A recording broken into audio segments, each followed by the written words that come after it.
Hello students, कैसे हैं आप लोग। उम्मीद करते हैं कि आप सभी अच्छे होंगे। और जैसे कि मैंने आपको बताया था कि अब आप लोगों को मनोवैज्ञानिक से रिलेटेड जो सीटेट में प्रश्न पूछे जाते हैं, चाहे वो आपका सीडीपी हो या फिर मैथ हो या फिर आपका हिंदी या कोई भी लैंग्वेज पेपर हो, सभी में मनोवैज्ञानिक से रिलेटेड बहुत सारे प्रश्न आपको देखने को मिलता है। यदि इस वीडियो के माध्यम से आप यदि इस चीज़ को पूरे समझ जाते हैं तो निश्चित तौर पर और ये आप समझ जाएंगे कि मुझे क्या कुछ पढ़ना है और कैसे हम पढ़ेंगे, तो हम लगभग 4 नंबर अपने सीटेट में जो आपका अंक आएगा उसमें आप बढ़ा सकते हैं। इस तरह के प्रश्न आपको लगभग प्रत्येक वर्ष सीटेट में 4 ऐसे प्रश्न पूछे जाते हैं। तो आइए जानते हैं कि किस टाइप से मनोवैज्ञानिक से रिलेटेड प्रश्न पूछे जाते हैं। अक्सर आप लोग का मानना होता है कि कौन कौन से ऐसे मनोवैज्ञानिक हैं जिससे रिलेटेड प्रश्न आते हैं। तो आइए ये भी आप जान जाएंगे कि कौन कौन मनोवैज्ञानिक से रिलेटेड आपको प्रश्न देखने को हैं और कौन कौन चीज़ को आपको इग्नोर करके चलना है। तो देखिए, सबसे पहला आप स्क्रीन पे क्वेश्चन देख रहे हैं। बुद्धि के प्रकार को 2 भागों में, प्रथम जो है सामान्य बुद्धि और दूसरा विशिष्ट बुद्धि में किसने विभाजित किया। यदि आप बाल विकास की बात करें, सीडीपी की बात करें, तो उसमें आप एक चैप्टर देखे होंगे बुद्धि से रिलेटेड। आपका जो चैप्टर था वो क्या था?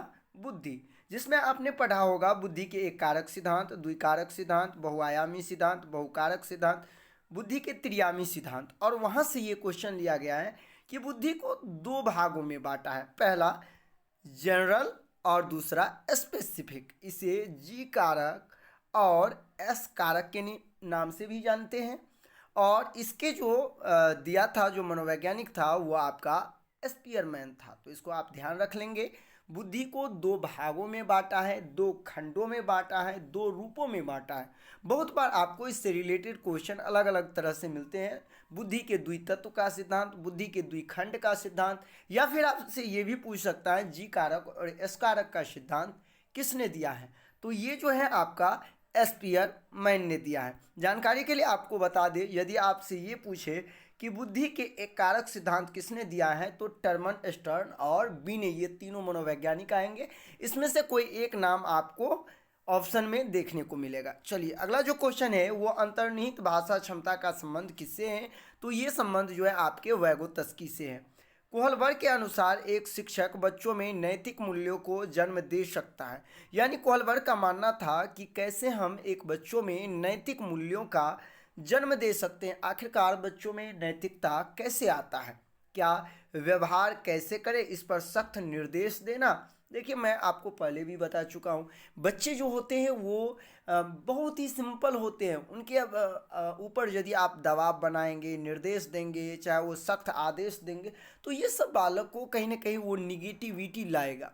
और इसलिए ये क्वेश्चन ऑप्शन आपका निगेटिव हो गया। तीसरा जो ऑप्शन देख रहे हैं, नियम रखना। बच्चे अभी कोई नियम को जानते नहीं हैं, इसलिए नियम भी नहीं। और यहाँ धार्मिक, आप देख सकते हैं, धार्मिक शिक्षाओं का महत्व देना, ऐसा भी नहीं होना चाहिए। मुझे क्या करना चाहिए, तो नैतिक मुद्दा, जो नैतिकता से जुड़े हुए जो मुद्दा है, उसके साथ उस चर्चा में बालक को हम शामिल कर देंगे। जैसे ही उस चर्चा में हम बालक को शामिल करेंगे तो बालक उस चर्चा के माध्यम से बहुत सारे ऐसे नैतिक मुद्दों से अवगत हो जाएंगे और आसानी से बालक के अंदर नैतिकता आ सकता है।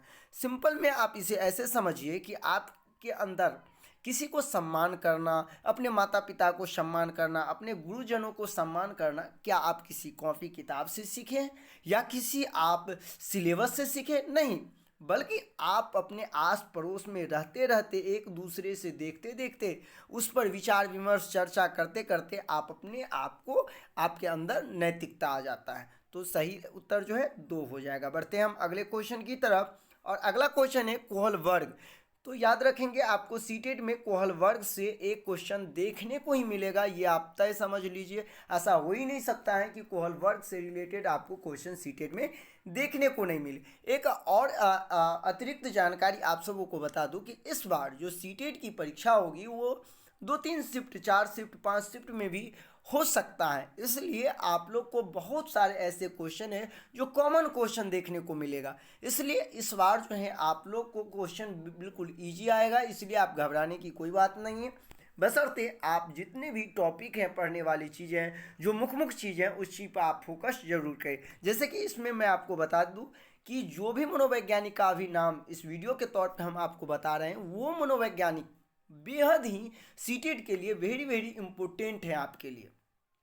तो जैसे कि अभी कोहलबर्ग के बारे में हम नैतिक चरण की बात कर रहे हैं, तो कहते हैं किस चरण के तहत किसी बच्चे के गिरने की विशिष्ट प्रतिक्रिया होगी।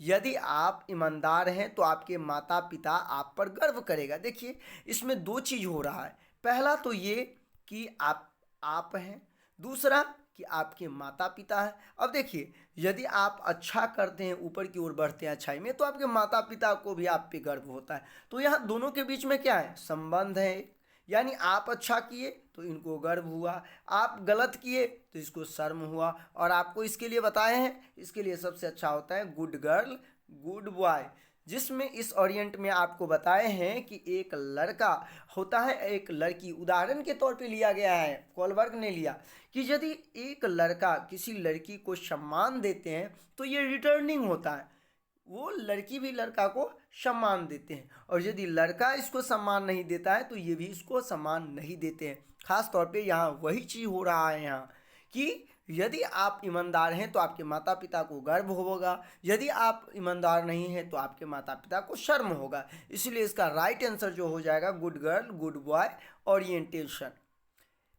जैसे कि आप सभी को पता है, सीटीईटी सक्सेस क्लासेज के द्वारा प्रत्येक दिन 7 से 8 बजे वीडियो अपलोड की जाती है, जो कि सीटेट से रिलेटेड प्रत्येक दिन वीडियो अपलोड की जाती है, जिसमें आप लोग को हम कोशिश करते हैं कि अपने वीडियो के माध्यम से, अपने क्लास के माध्यम से आप लोगों को सीटेट के बारे में पूरी जानकारी, जितने भी वीडियो के माध्यम से हो, अधिक हम क्लास लेकर के आप लोग की सीटेट की तैयारी को बूस्ट कर सके। तो यदि आप लोगों को वीडियो सही लग रहा हो तो वो भी मुझे कमेंट ज़रूर करें कि किस तरह से, और आपको किस तरह की वीडियो चाहिए, किन सब्जेक्ट की वीडियो चाहिए, जो आप मुझे कमेंट कर सकते हैं। मैं इस चीज़ को ध्यान रखूंगा और उससे रिलेटेड वीडियो बनाने की कोशिश करूंगा। इसलिए आप लोग कमेंट ज़रूर करें और वीडियो को लाइक ज़्यादा से ज़्यादा आप लोग करें। यह तथ्य कि बच्चों को सांस्कृतिक रूप से प्रासंगिक ज्ञान की आवश्यकता होती है, निम्नलिखित में से किससे संबंधित है। देखिए, यह तथ्य बच्चों की सांस्कृतिक रूप से प्रासंगिक, चूँकि यहाँ सांस्कृतिक रूप से प्रासंगिक आपको पहले भी बताए हैं, जब भी सामाजिक सांस्कृतिक से रिलेटेड कोई चीज़ आ जाए सीटेट में, तो इसके लिए सीधे आपको वैगोतस्की लगा करके आगे बढ़ जाना है।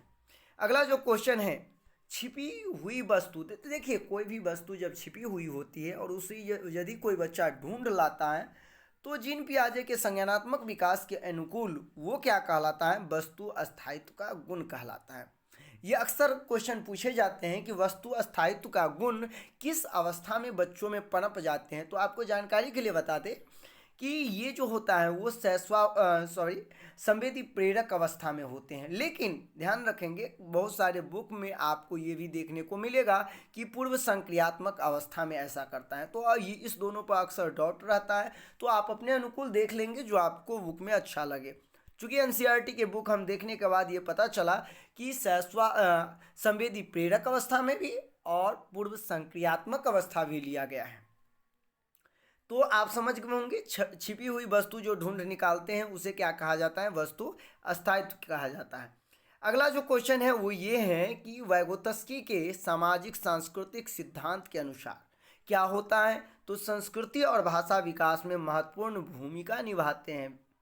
समझ गए होंगे क्या होगा, तो संस्कृति और भाषा विकास में महत्वपूर्ण भूमिका निभाते। देखिए, वैगोत्स्की के रिलेटेड मैं कुछ आपको जानकारी दे दूँ। वैगोत्स्की जो था वो हमेशा अपना जो कुछ भी थॉट दिया है वो किससे रिलेटेड दिया है, समाज से।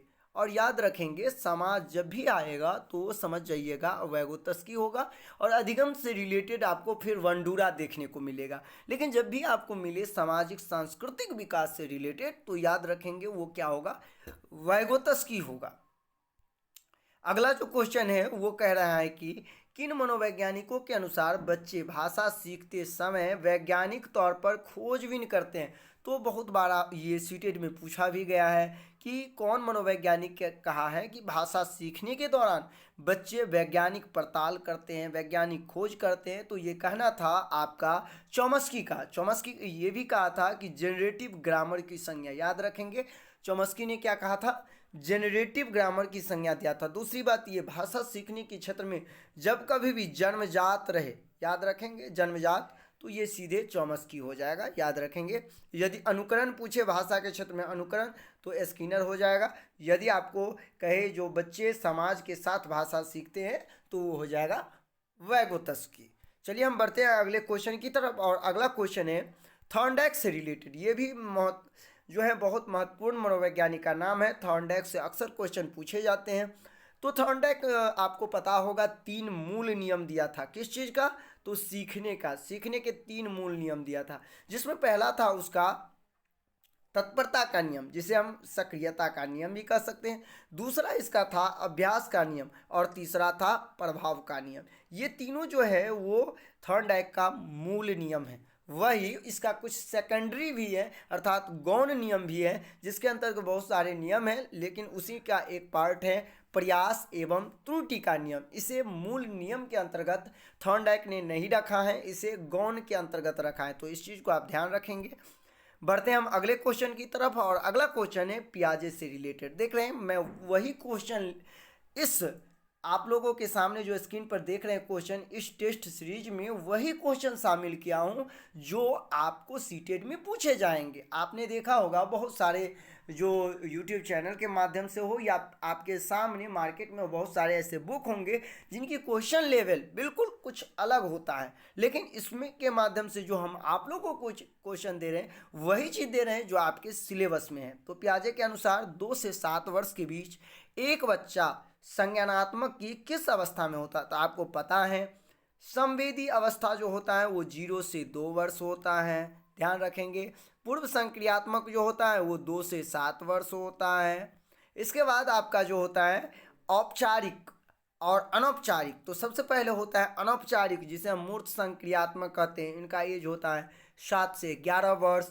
और आपका जो सबसे ये लास्ट होता है औपचारिक, इनका एज होता है 11 से ऊपर। तो ये चीज़ समझ गए होंगे आप।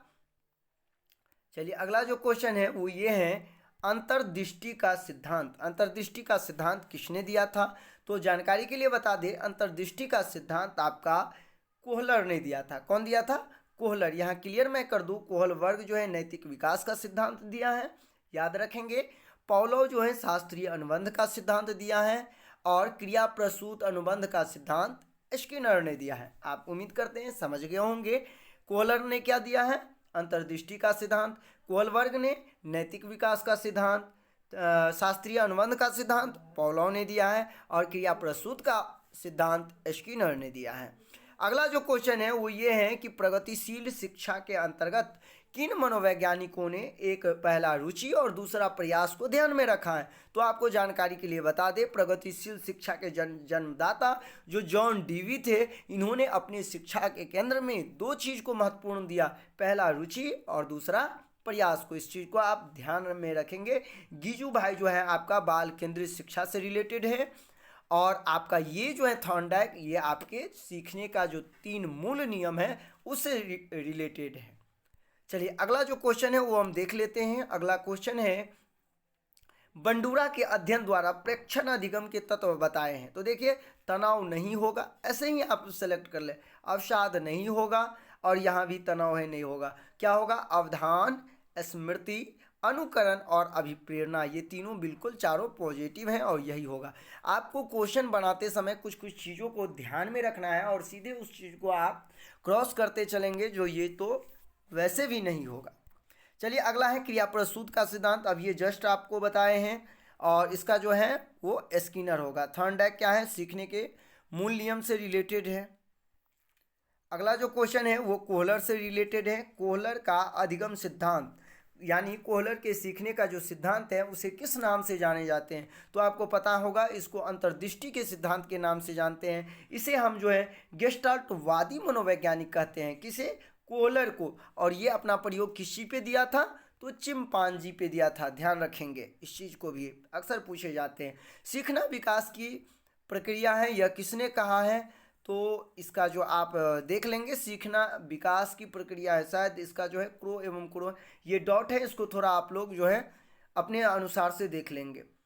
अगला हम जो देखते हैं, पॉलव ने क्लासिकल अनुबंध का प्रयोग, याद रखेंगे पॉलव जो है शास्त्रीय अनुबंध का सिद्धांत भी दिया है और क्लासिकल अनुबंध का सिद्धांत भी दिया। जब पूछे आपसे शास्त्रीय अनुबंध का सिद्धांत तो ये अपना शास्त्रीय अनुबंध का सिद्धांत कुत्ता पे दिया है, लेकिन जब आपसे पूछे क्लासिकल अनुबंध का सिद्धांत तो ये अपना सिद्धांत चूहों पर दिया है। अक्सर ये जो है स्टूडेंट गलती करते हैं इसमें।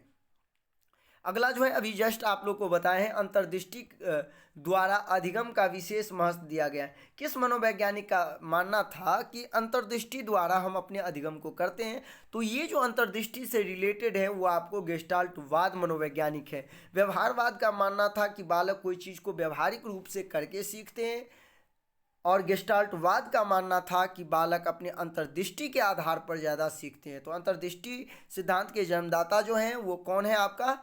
वो गेस्टाल्टवाद से रिलेटेड हैं, और इसमें सबसे ज़्यादा जो अग्रणी मनोवैज्ञानिक है वो आपका कोहलर है। चलिए हम बढ़ते हैं अगले क्वेश्चन की तरफ, और अगला क्वेश्चन है निकट विकास का सिद्धांत। इसे इंग्लिश में ZPD का सिद्धांत बोलते हैं। क्या बोलते हैं? ZPD। इसका फुल फॉर्म होता है जोनल प्रोक्सिमल डेवलपमेंट, अर्थात समीपस्थ विकास का सिद्धांत, या इसे निकट विकास का सिद्धांत भी कहा जाता है। जो कि आपको पता ही होगा, जो वैगोत्स्की जो सामाजिक सांस्कृतिक विकास का सिद्धांत दिया है उसी मनोवैज्ञानिक का देन है ये निकट विकास का सिद्धांत। कौन? तो वैगोत्स्की। ये जितने मनोवैज्ञानिक है, चाहे स्किनर हो, कोहलबर्ग हो, जीन पियाजे हो, वैगोत्स्की हो, आपके सीटेड में 110% बोल रहे हैं इस चारों मनोवैज्ञानिक से क्वेश्चन आना ही आना है, इसलिए आप लोग इस चीज़ को ज़्यादा फोकस करें। अगला जो है वो आपका है भाषा अर्जन की क्षमता का सिद्धांत किसने दिया? तो भाषा अर्जन की क्षमता जन्मजात होती है, ये आपका किसने कहा है? चॉम्स्की ने कहा है। तो यहाँ जन्मजात छूट गया है, इसको आप क्वेश्चन में ऐड कर लेंगे और इसके बाद देखेंगे। चलिए हम बढ़ते हैं अगला क्वेश्चन, और देखिए यहाँ मिलाने का है। ये पूछ रहा है कि क्या पॉलव का संबंध शास्त्रीय अनुबंध से है और इसका संबंध कुत्ता से है? इसमें असत्य पूछ रहा है। आप जानते हैं कि स्किनर का संबंध प्रयास एवं त्रुटि से नहीं है। प्रयास एवं त्रुटि का सिद्धांत जो है वो आपका वैगोत्स्की ने दिया था। यहाँ प्रयास एवं त्रुटि का और बिल्ली का संबंध तो ठीक है, लेकिन ये कौन मनोवैज्ञानिक ने दिया है? थॉर्नडाइक ने। लेकिन यहाँ ले क्या रखा है? स्किनर ने, और स्किनर ने तो क्रिया प्रसूत का सिद्धांत दिया है, तो ये गलती है और इसका राइट आंसर हो जाएगा आपका 2, चूंकि ये गलत है। वाटसन खरगोश पे दिया था, स्किनर सक्रिय अनुबंध का सिद्धांत और चूहा पर दिया था, ये बिल्कुल राइट है। तीसरा भी राइट है और पहला भी राइट है, इसलिए आपका ऑप्शन नंबर 2 गलत है और इसमें आपको असत्य पूछा जा रहा है, इसलिए आपका 2 आंसर सही हो जाएगा। अगला क्वेश्चन है बहुबुद्धि का सिद्धांत। बहुबुद्धि सिद्धांत के जन्मदाता कौन थे? तो आपको पता होगा, बहुकारक सिद्धांत, बहुबुद्धि सिद्धांत और बहुआयामी सिद्धांत, ये सब अक्सर पूछे जाते हैं सीटेट में, इस चीज़ को आप ध्यान कर लेंगे। जो बहुबुद्धि का सिद्धांत किसने दिया था? तो बहुबुद्धि का सिद्धांत जो है हार्वर्ड गार्डनर ने दिया था। बहुकारक सिद्धांत जो है थॉर्नडाइक ने दिया था। बहुआयामी सिद्धांत कैली एवं थ्रस्टर ने दिया था, और बुद्धि के त्रियामी सिद्धांत जेपी गिलफोर्ड ने दिया था। ये बुद्धि से रिलेटेड एक क्वेश्चन आपको सीटेट में देखने को मिलेगा, इसलिए आप लोग जरूर इसे पढ़ ले। बुद्धि कार्य करने की एक योग्यता है, किसने कहा है? तो वुडवर्थ ने कहा है। जीन पियाजे की किस अवस्था में बालक अमूर्त तार्किक, देखिए अमूर्त तार्किक जो होता है वो चौथा अवस्था होता है, और ये चौथा हो जाएगा। मूर्त तार्किक कहे तो तीसरा अवस्था होता है। आँख कान नाक हाथ से सोचते हैं तो पहला अवस्था हो जाएगा। कोहल वर्ग के अनुसार सबसे चरम अवस्था, तो देखिए सबसे जो चरम अवस्था होता है वो आपका होता है आधार युक्त आत्मचेतना की अवस्था। आप ध्यान रखेंगे, और आपसे पूछे किस अवस्था में, किशोरावस्था की अवस्था किसे, तो ये होगा आधार रहित आत्मचेतना की अवस्था। अगला जो क्वेश्चन है वो ये है, बुद्धि के प्रतिदर्श का सिद्धांत किसने दिया था? तो बुद्धि के प्रतिदर्श का सिद्धांत थॉमसन ने दिया था, इस चीज को याद रखेंगे। इस सब चीज आगे है। पुनर्वलन का सिद्धांत किसने दिया था? तो पुनर्वलन का सिद्धांत जो है स्किनर ने दिया था। ये सब मनोवैज्ञानिक का है। इसी तरह जो और भी मनोवैज्ञानिक का नाम है जो कि महत्वपूर्ण है, तो कोशिश करेंगे अगले वीडियो में हम और भी आप लोग को डीपली करके जानकारी दे दे। तो आपको ये वीडियो कैसा लगा, खास तौर पे मनोवैज्ञानिक से रिलेटेड, क्या मुझे इस पर और भी वीडियो बनाना चाहिए? आपकी प्रतिक्रिया का प्रतीक्षा रहेगा। आप जिस तरह से प्रतिक्रिया देंगे मैं उसी तरह आप लोग को वीडियो भी अपलोड करते रहूँगा। तो आप अपना प्रतिक्रिया जो है कमेंट बॉक्स में ज़रूर लिखें। उम्मीद करते हैं ये वीडियो आपको अच्छा लगा होगा। और इसी तरह यदि वीडियो पाना चाहते हैं तो आप नीचे दिए गए जो सब्सक्राइब का बटन है उसे आप क्लिक करके रेड कलर उसे दबा लें, जिससे कि आपको सभी इन्फॉर्मेशन ससमय मिल सके। तो मिलते हैं नेक्स्ट वीडियो में, अभी के लिए बस इतना ही। धन्यवाद।